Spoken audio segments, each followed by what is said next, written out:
최종 보세의 때와 같이 언약이 성취되네.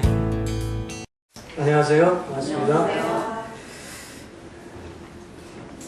성경을 보면 마지막 때라고 오늘 여기 말씀에도 아이들아 지금은 마지막 때라 그랬는데, 성경적인 입장에서 보면 주님이 처음 이 세상에 오신 초림, 처음 오신 그 시점부터 다시 재림에서 오실 때까지의 시점을 일컬어서 마지막 때라고 이렇게 표현을 합니다.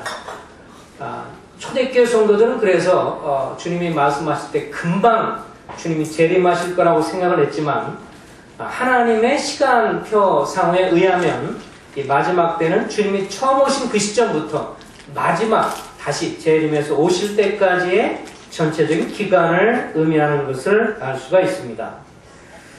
오늘 여기 보면 사도 요한이 특별히 강조하는 것이 거짓 교사와 참 교사의 특징을 오늘 좀 나누기 싶은데요. 그래서 거짓 교사와 참 교사의 특징이라는 제목으로 나누겠는데, 먼저는 적그리스도라고 하는 표현을 사도 요한이 쓰고 있습니다. 요한 사도만 이런 표현을 썼는데요. 요한 1서 전체를 읽어보면 이 적그리스도라는 말은 세 가지 의미를 가지고 있습니다. 첫 번째는 마지막 날에 나타날 불법의 사람 적그리스도를 말합니다. 데살로니가 후서 같은 데 보면 메시아로 자신을 위장해서 이 사이비 그리스도죠. 악마적인 사이비 그리스도. 오늘 인터넷상에도 보면 이 적그리스도를 흉내내는 그런 수도 없이 많은 사람들이 있습니다. 그리고 예수님을 자기가 자칭 예수라고 하는 사람도 수도 없이 많죠. 필리핀 같은 데 봐도 뭐 교회들이 많이 있더라고요. 아주 화려하게. 거기에다 자기가 그리스도다라고 말하는 사람들로 인해서 세워진 교회라고 하는 것을 많이 보았습니다. 물론 우리나라도 마찬가지고요. 전 세계적으로 이렇게 여러 거짓 그리스도가 있는데, 마지막 때 나타날 불법의 사람 적그리스도 또 있습니다. 둘째로 그리스도를 대적하는 세상의 영을 일컬어서 적그리스도라고 표현하기도 합니다. 주님을 대적하는 세상의 영을 향해서도 적그리스도라고 표현하고요. 그리고 세 번째로 그리스도를 대적하는 영을 가진 거짓 교사들. 오늘 여기에 요한일서의 내용에서 강조해주고 있는 그런 거짓 교사를 의미합니다. 이 적그리스도 영에 의해서 통제를 받는 거짓 교사들이 갖고 있는 특징이 몇 가지가 언급이 되는데, 18절에 보면 첫 번째는 그들은 성도들과의 진정한 교제권에서 떠나 있다고 18절 19절을 말합니다. 아이들아 지금은 마지막 때라 적그리스도가 오리라 하는 말을 너희가 들은 것과 같이 지금도 많은 적그리스도가 일어났으니 그러므로 우리가 마지막 때인 줄 아노라. 19절 그들이 우리에게서 나갔으나 우리에게 속하지 아니하였나니 만일 우리에게 속하였더라면 우리와 함께 과하였으려니와 그들이 나간 것은 다 우리에게 속하지 아니함을 나타내려 함이라 라고 말씀했습니다. 그러니까 적그리스도의 영의 통제를 받은 거짓 교사들은 구원받은 하나님의 자녀들과 진솔한 교제 나누기를 싫어하고, 뿐만 아니라 자기 자신의 정체가 탄로날까봐 성도들을 떠났다고 말씀해주고 있습니다. 요한일서가 쓰여질 당시만 해도 이제 예수님이 십자가에 죽으시고 부활하고 나서 요한 사도가 거의 이제 80년, 90년, 요한계시록이 90년경에 쓰여졌기 때문에 바로 그 전에 쓰여진 서신을 보면 대략 벌써 이 몇십 년이라는 세월이 지나면서 예수님에 대한 이 그런 면들에 대해서는 의심들이 많이 나오게 되었고, 예수님의 신성, 하나님됨을 부인하는 일들이 많이 나오게 됐습니다. 그러면서 거짓 교사들이 나타나고요. 예수님에 대한 공격을 많이 하게 되는 것을 볼 수가 있죠. 이들은 성령의 지배를 받지 않기 때문에 어느 지역교회든 간에 공동체에 속해 있지 않으면서 이곳저곳을 다니면서 문제를 일으키는 사람이었습니다.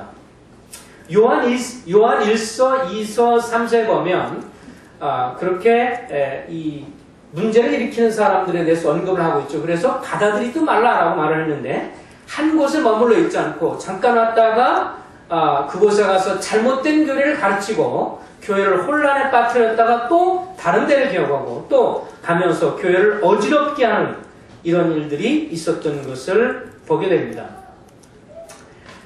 그들은 거짓 교사들은 성도들과 진정한 교제권에서 떠나 있다. 진정으로 거듭난 성도들은 반드시 성경적으로 건전한 지역교회를 찾는 것이 정상이고 그곳에서 성도들과 친밀한 교제를 이루는 것이 정상적인 것임을 말씀을 해주고 있습니다.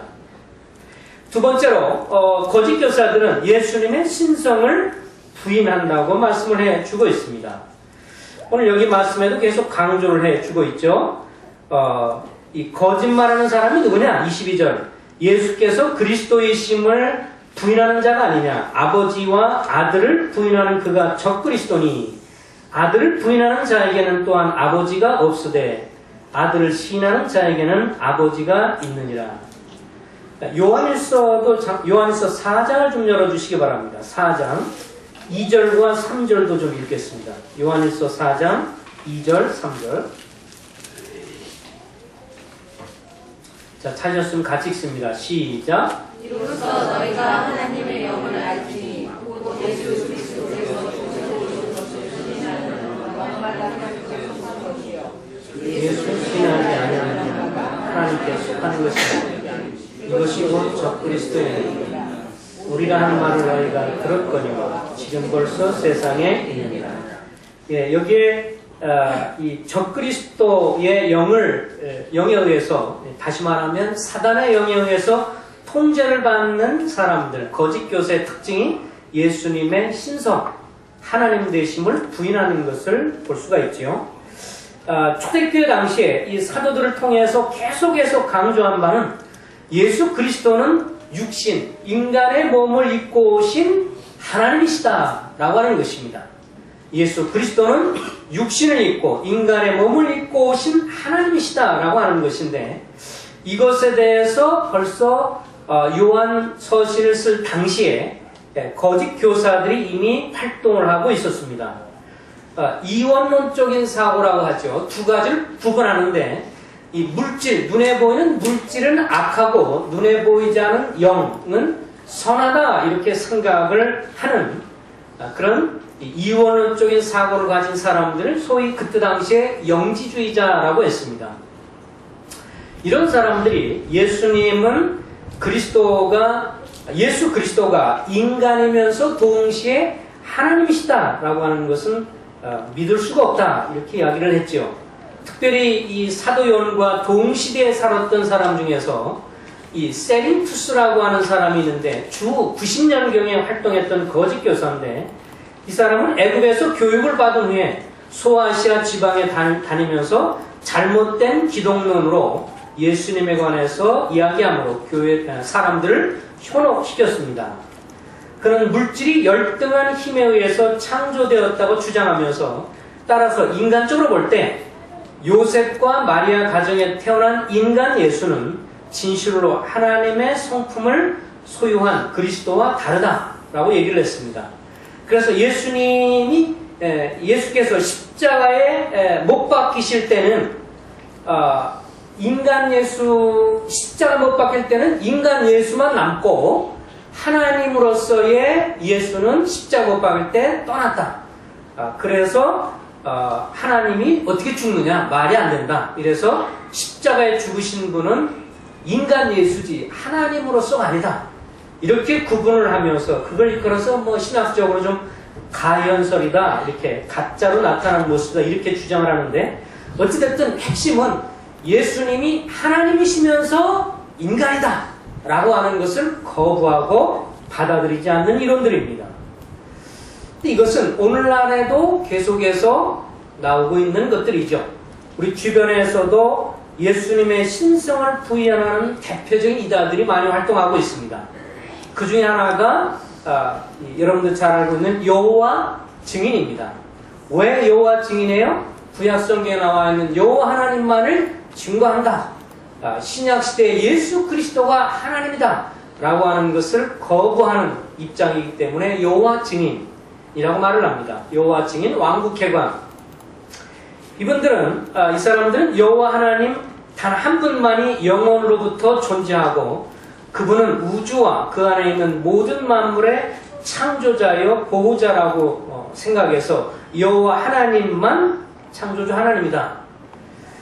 인간의 영혼은 몸으로부터 분리되지 않고 죽음과 함께 멸절이 되는다고 믿습니다. 다시 말하면 사람이 죽으면 우리는 분명히 성경적으로 볼 때 몸은 죽어도 안에 영혼이 빠져나오는 것을 얘기하는데 그래서 그 영혼은 천국이든 지옥이든 심판받을 것을 성경에 말씀해주고 있는 것을 믿는데 이 사람들은 그냥 죽으면 끝이라는 겁니다.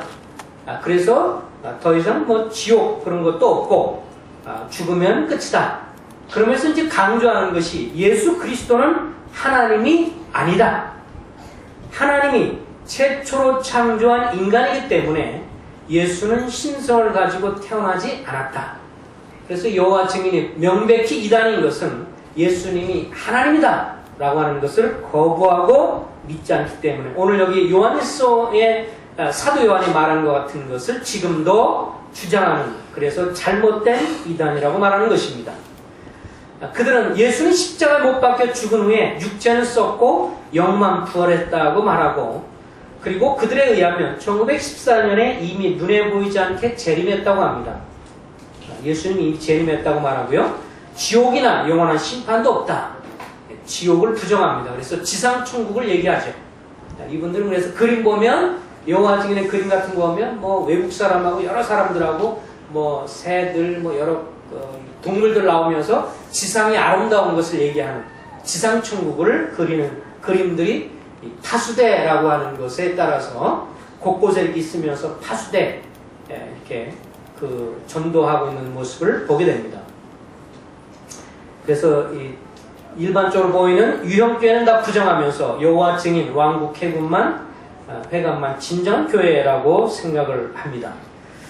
그래서 성경도 우리와 같은 성경이 아니라 신세계 번역한 성경 그래서 자기들이 만들어놓은 그래서 빌립보서 2장 같은 데 보면 하나님이시지만 하나님의 본체 신앙 주님이 인간 몸을 입고 오셨다라고 하는 것에서 예수님이 열등한 분으로 얘기를 하고 하나님이 아니라고 이렇게 강조하는 잘못된 무리들입니다.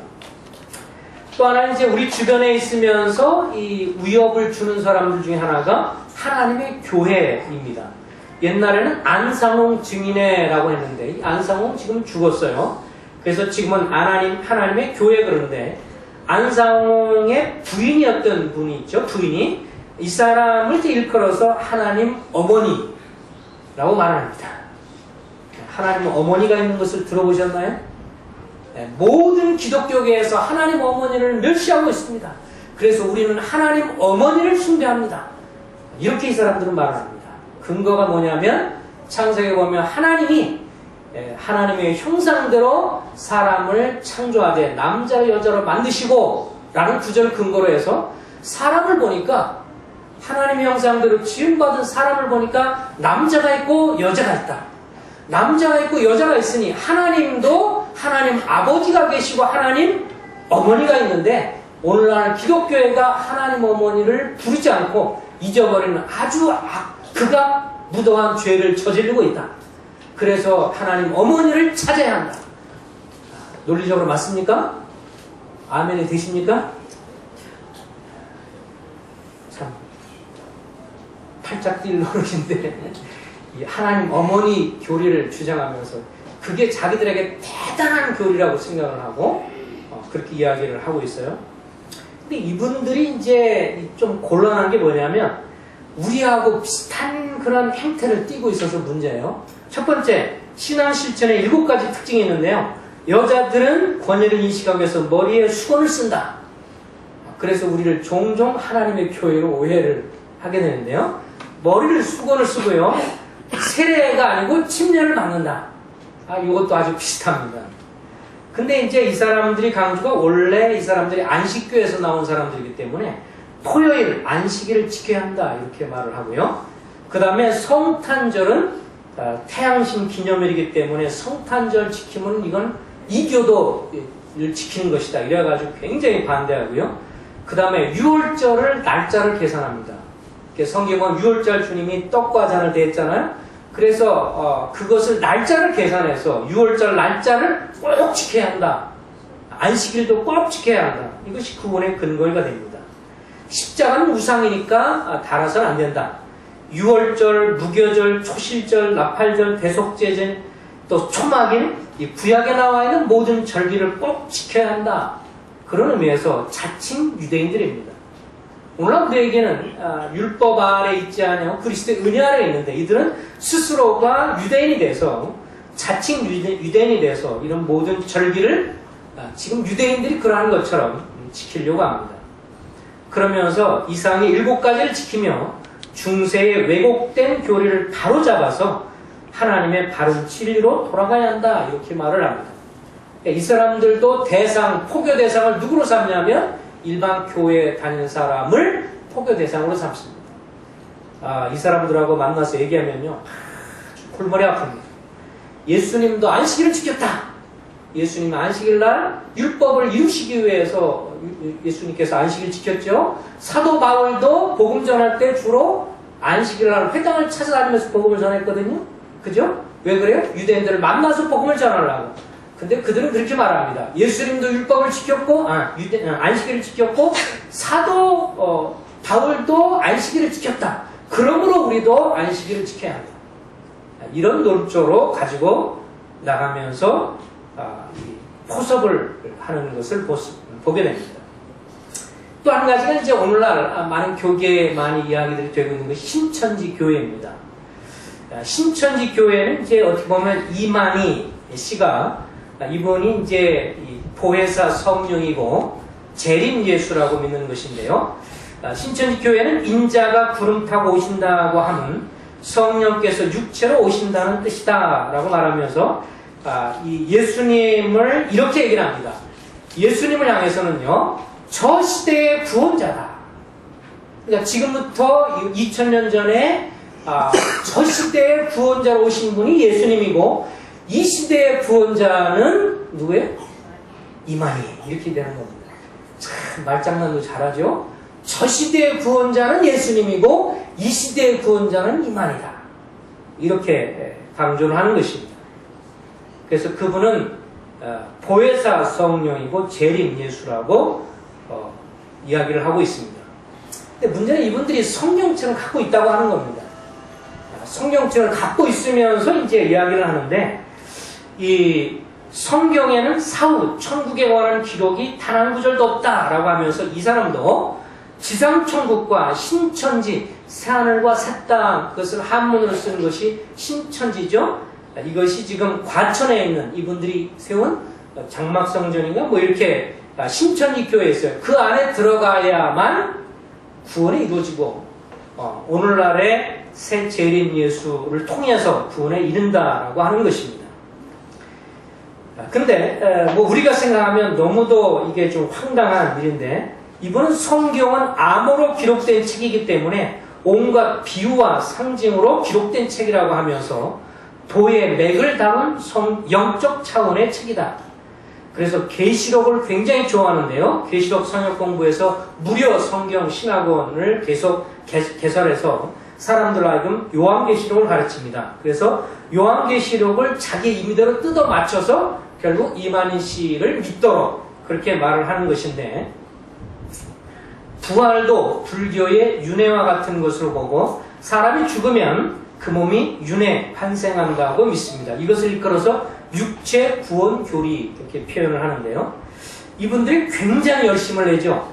그래서 사실 일반 교계는요, 교계에 들어가다 보면 우리는 신천지 교회 사람을 영접하지 않습니다.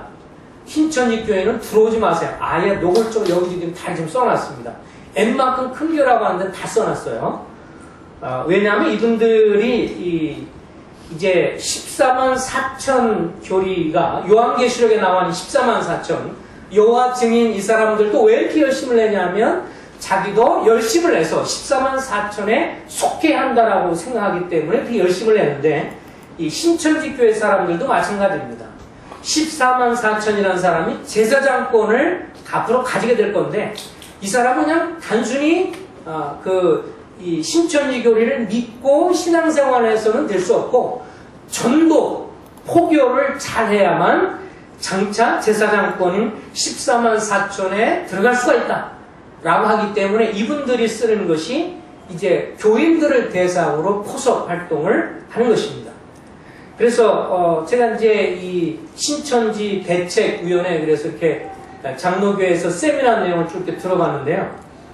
아주 무섭더라고요. 이분들이 이 신천지 교회에 있는 사람들이 일반 교회에 은밀히 초신자로 이 사람들이 그래서 추수꾼이라고 합니다. 왜 그러냐면 지금 예수님 저 시대의 구원자인 예수님이 지금 돌아가시고 이제 부활하시고 이 시대의 구원자로서 이만희 씨가 왔기 때문에 지금은 이미 예수님이 이만희 씨가 재림해서 왔다. 그러므로 이 시대는 일반 교회에 속해 있는 사람들을 추수해서 알곡을 끌어들여야 한다라고 생각을 해서 신천지교회 소속 소위 활동하는 사람을 일컬어서 추수꾼이라고 합니다. 추수꾼이라고 하는데 이 사람들이 이제 하는 정책이 뭐냐면 뭐 이런 교회에 이렇게 부도자로 방문을 하는 것입니다. 그래서 거기에 기록해 보고 말하는 것에 의하면 보통 한 3년, 5년, 길게는 10년까지 교회에 있어가지고 성경 공부를 한답니다. 초신적 공부도 하고 아마 세상관에서 공부도 하고요. 다 공부를 하고 배운답니다. 그러면 다음에 나중에 집사 장로까지도 받고 직분을 받습니다. 그런 다음에 이제 서서히 본색을 드러내는 것인데 어쨌든 목회자들과 교회 장로 목회자들과 구분을 시켜서요. 자기들을 따르도록 그렇게 하는데 이 사람들이 쓰는 일컬어서 하는 말이 뭐냐면 온갖 이 중상모략을 하면서 이제 목회자들과 성도 사이를 이간질시키면서 구분을 시키는데 이런 거짓말하는 것을 거짓말이라고 하지 않고 교육을 시키는데 뭐라고 하냐면 모략이라고 그렇게 말하는 겁니다. 그러니까 거짓말을 해서 이끄는 게 아니고 모략하는 것이다. 우리는 모략이다. 그래서 추수꾼을 데려가는 것이다. 그래서 사람들로 하여금 여러 사람을 심어서요. 어떤 성도에 대한 정보를 많이 안 냅니다. 정보를 많이 알아가지고 정보를 계속 주면 당신 이게 어렵고 힘드시죠? 사실은 이런 일이 있었고 그래서 뭐 꾼모략이라고 하고요. 또 뭐 좋은 말로 꼰모략이라고도 하고 이런 말을 통해서 사람들께 홀려서 결국은 반대해서 사람도 끌고 나가는 것입니다. 그리고 어떤 경우는 통째로 접수를 하는 경우인데 그것은 아주 좀 간교하죠. 미인계도 쓴다고 그러더라고요. 미인계 써가지고 목사를 접근해가지고 계속 성경 공부하고 추종자입니다. 엄청나게 추종을 해가지고 목사 인정을 받고 이래가지고 결국은 적극적으로 목사와 성관계를 맺고 난 다음에 나중에 그것을 교회 성도들 앞에 발표해서 쫓겨나게 하고 그 교회를 접수해서 신천지 교회로 준답니다. 이런 것을 실제로 지금 하고 있다고 그러더라고요. 그래서 많은 일반 교회에서 이렇게 넘어가서 너무너무 이거 심각하다. 근데 이제 그 중에 한 가지가 누구냐면 목회자 장로들 자식들을 포섭 대상으로 한답니다. 그래가지고 그분들이 하는 말이 갑자기 자녀들 가방을 뒤져봐라 뭐 그러더라고요. 가방을 뒤져본 그 안에 뭔가 이상한 게 나오면 그런 것이 될 수도 있다. 어쨌든 이 무섭게 지금 이렇게 공격을 하고 있고 일반 교계의 혼동을 가져오는 것인데 왜냐하면 성경을 이용하거든요. 특별히 계시록 공부를 아주 엄청나게 하면서 자기들 임의대로 뜯어고쳐서 어렵게 하는 것이 있습니다. 근데 이제 이런 것에 있어서 제가 볼 때 우리 성도님들이 이렇게 이런 것들에 빠질 거라고 생각하지 않지만 그러나 이제 한 가지 기억할 것은 뭐냐면 이런 이단적인 교사들의 특징이 있어요. 접근하는 특징이 뭐냐면 은밀함이라고 하는 것입니다. 자, 그러니까 이렇게 접근합니다.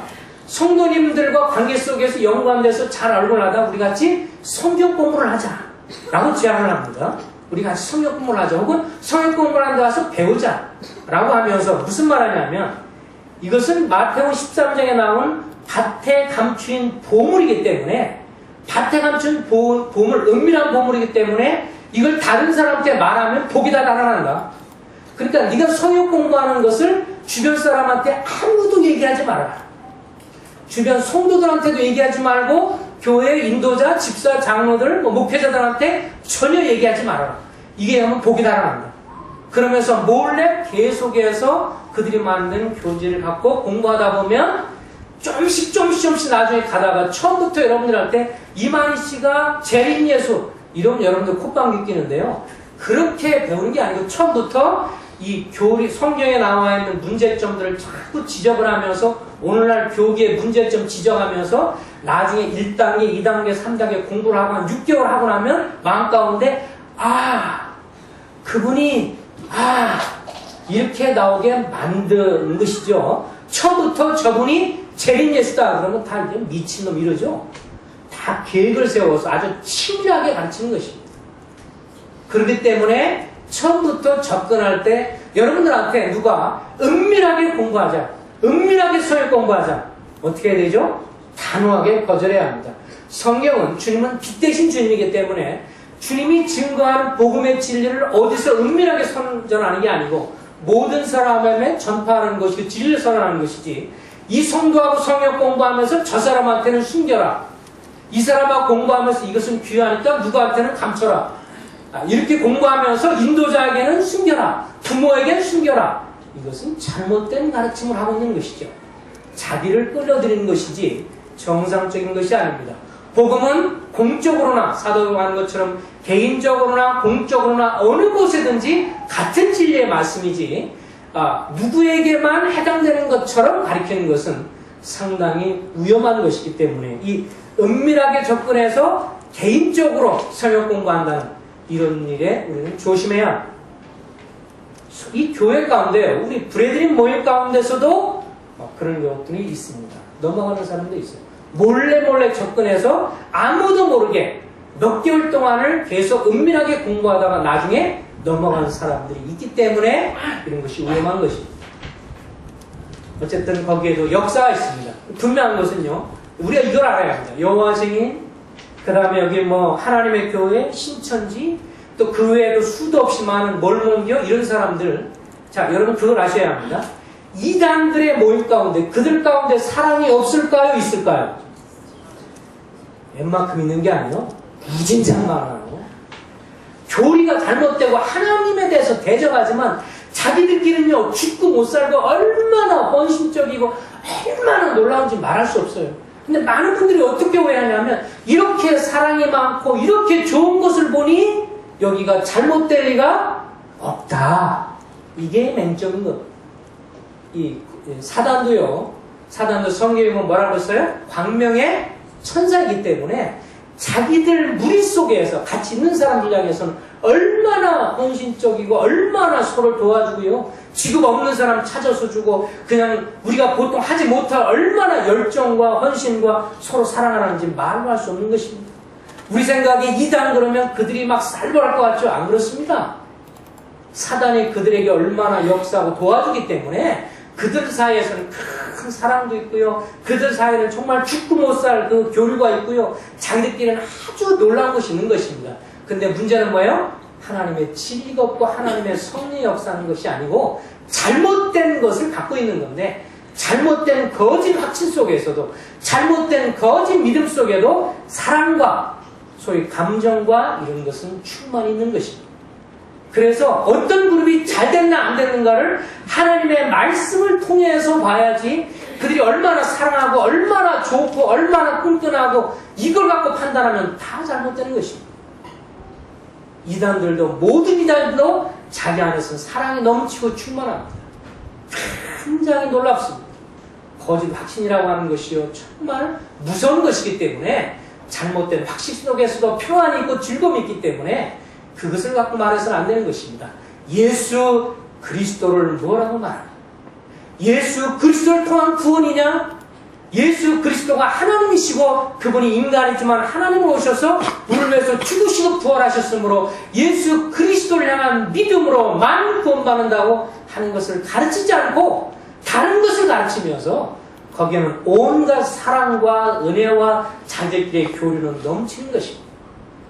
그래서 사도 요한이 그렇게 말하는 것이죠. 참 진리로 아는 것이 뭐냐? 예수님을 뭐라고 말하느냐?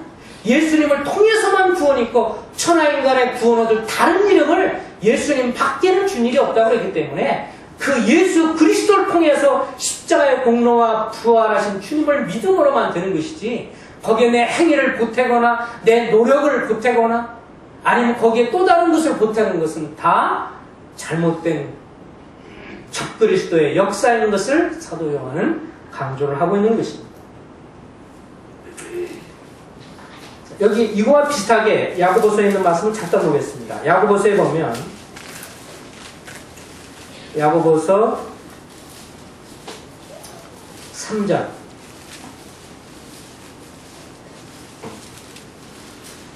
야고보서 3장 1절에 보면 내 형제들아 너희는 선생된 우리가 더 큰 심판을 받을 줄 알고 선생이 많이 되지 말라. 실수와 연관돼서 말하면서 사람에다 말에 실수가 많으니 라고 말하면서 선생에 대해서 언급하면서 13절부터 18절까지를 보겠습니다. 네. 야고보서 3장 13절부터 18절입니다. 한번 형제님 자매님들 교도하겠습니다. 시작. 너희 중에 지혜와 총명이 있는 자가 누구냐? 그는 선행으로 말미암아 지혜의 온유함으로 그 행함을 보일지니라. 자매님들.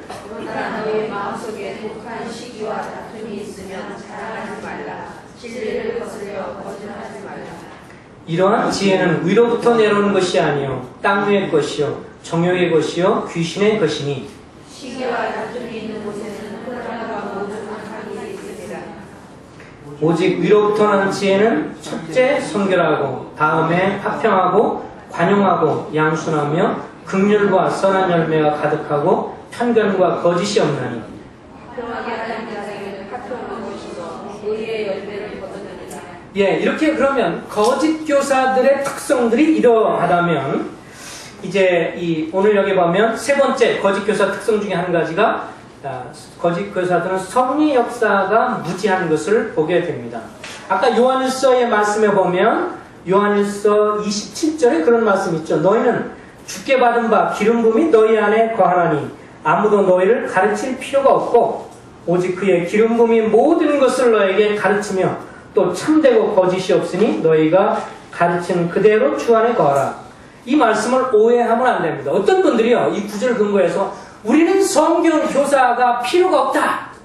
왜? 성령께서 직접 가르치심으로 우리는 성경 교사, 성경 가르치는 분들이 필요 없다. 이렇게 말하는 극단적인 사람들이 있습니다. 이 본문은요 무엇을 얘기하냐면 적그리스도영을 따르는 거짓 교사들을 볼 때 거짓 교사들이 잘못되게 역사하는 것을 보고 거짓 교사는 성의 역사를 모르고 거짓 교사들을 통해서 진정한 구원의 진리가 증거되지 않는데 구원을 예수 그리스도를 통해서 진정으로 구원받은 사람은 하나님의 성령을 통해서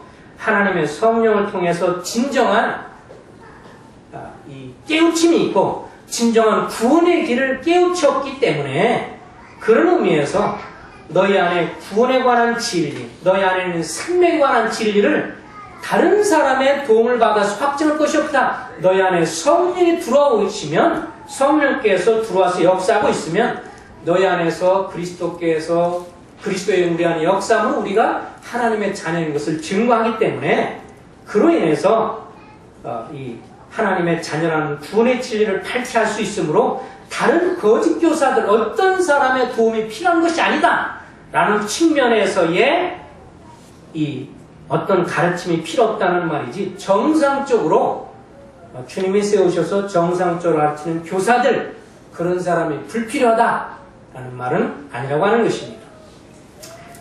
그렇다면 여기에 잠깐 동안 이 구절만 좀 보고 오늘 말씀을 마치겠습니다. 아까 야고보서의 말씀을 보니까 이 하나님의 지혜를 가진 이 고린도전서에 보면 지혜의 이 은사가 있어서 지혜와 지식의 은사가 있어서 하나님의 말씀을 가르치는 사람들이 있는데요. 하나님께서 세우신 그런 지혜를 가진 하나님의 지혜를 가르치고 있는 교사냐 아니면 인간적인 지혜를 가르치는 사람이냐 라고 하는 것에 대한 이 분별이 오늘 여기 말씀에 보면 잘 나와 있습니다. 자, 어떤 사람이 성경을 가르쳐요. 어떤 사람이 누가 뭔가를 가르치고 여러분에게 도우려고 해요. 말씀을 가르쳐요. 뭐 제가 됐든 누가 됐든 가르치는데요. 그 나타나는 결과가 어떠냐에 따라서 하나님이 세운 지혜를 가진 교사다. 아니면 이건 육신적이고 자천한 사람이다. 라고 하는 것을 판가름하는 그런 여기 잣대가 있다고 말씀해주고 있습니다. 첫 번째 뭐예요? 하나님이 세우신 사람의 특징이 17절.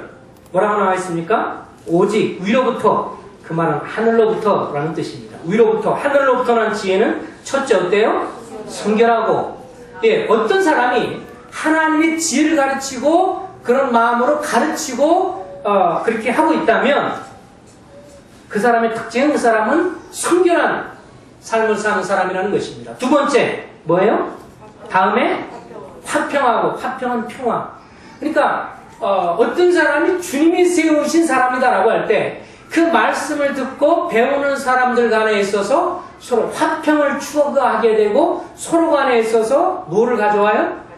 연합을 가져오고 화평을 가져오게 하는 사람은 뭐예요? 주님이 세우신 하나님의 지혜를 가진 교사입니다. 맞아요? 틀려요? 예, 지금 오늘 말씀 그렇게 말해주고 있죠? 예, 위로부터 난 지혜는 첫째 성결하고, 다음에 화평하고, 그 다음에 관용하고, 양순하며, 긍휼함이 있고, 선한 열매가 가득하고, 편견과 거짓이 없다. 치우치는 것과 거짓이 없고요. 18절에 어떻게 한다고 그랬어요? 화평케 하는 자들은 화평으로 심어 의의 열매를 거두니라. 하나님이 세우신 사람, 역시 저도 마찬가지고 우리 누구가 하나님 앞에서요, 우리가 소그룹을 가르치든 주일학교를 가르치든 주일학교 학생부 청년회 뭐 어느 곳이든지 간에 하나님의 진리의 말씀을 우리가 가르치고 봉사하는 데 있어서 주님이 나를 세우셨느냐, 주님께서 세우셔서 내가 일을 하고 있느냐 아니냐는 뭐를 통해 할 수 있냐면, 결과를 봤을 때 그렇게 도움을 받은 사람들이 인격적으로 선한 열매가 나타나고, 성도들 간의 공동체 가운데 무엇을 가져와요?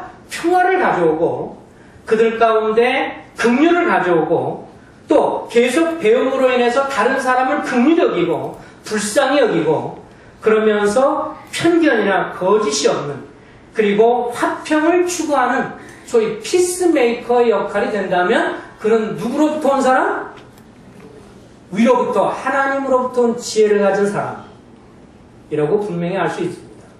자, 그런데 오늘 여기 보면 또 이렇게 말을 했습니다. 12절에 너희 중에 지혜와 총명이 있는 자가 누구냐? 그는 선행으로 말미암아 지혜 온유함으로 그 행함을 보일지니라. 그러나 너희 마음속에 독한 시기와 다툼이 있으면 자랑하지 말라. 진리를 거스려 거짓말하지 말라. 이러한 지혜는 위로부터 내려오는 것이 아니요 땅 위의 것이요 정욕의 것이요 귀신의 것이라. 그런데 또 다른 사람이 있습니다. 가르칩니다. 어떤 사람이 그룹에서 가르칩니다. 근데 그 가르침을 통해서 나타나는 결과가 마음 가운데 시기를 분쟁시키고 다툼을 가져오게 하고, 그리고 그 가운데 거짓말이 나타나고, 이런 것으로 인해서 시기, 다툼, 분쟁 이런 것을 일컬은다면 하나님으로부터 온 지혜를 가진 사람이 아니에요? 하나님으로부터 지혜를 가져온 사람이 아니다. 성경이 이렇게 말해주고 있습니다. 우리가 주님 앞에서 성경을 가르치거나 하나님의 말씀을 가르친 우리는 주님 앞에서 냉정하게 우리 자신을 봐야 합니다. 우리는 주님께서 은혜를 주셔서 때가 되면 말씀을 가르치는데, 내가 가르치는 그룹이 어딘지 간에 그로 인해서 다른 지역 공동체 화평과 기쁨과 관용과 용서와 그 가운데 이것을 가져오느냐? 예, 그럼 주님이 세우신 사람입니다. 그런 사람들은 계속 교회에 격려하고, 그런 인물들은 교회 가운데 세워주고 존중해줘야 합니다. 나이가 어릴지라도. 왜냐하면 주님이 세운 사람이니까.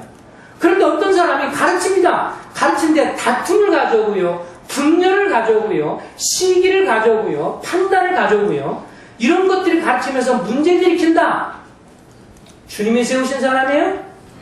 자천하는 사람입니다. 자기가 스스로 자기를 천거해서 인위적으로 하는 것이라고 성경은 밝히 증거해 주고 있습니다. 우리는 분별력을 갖고 신앙생활을 해야 합니다.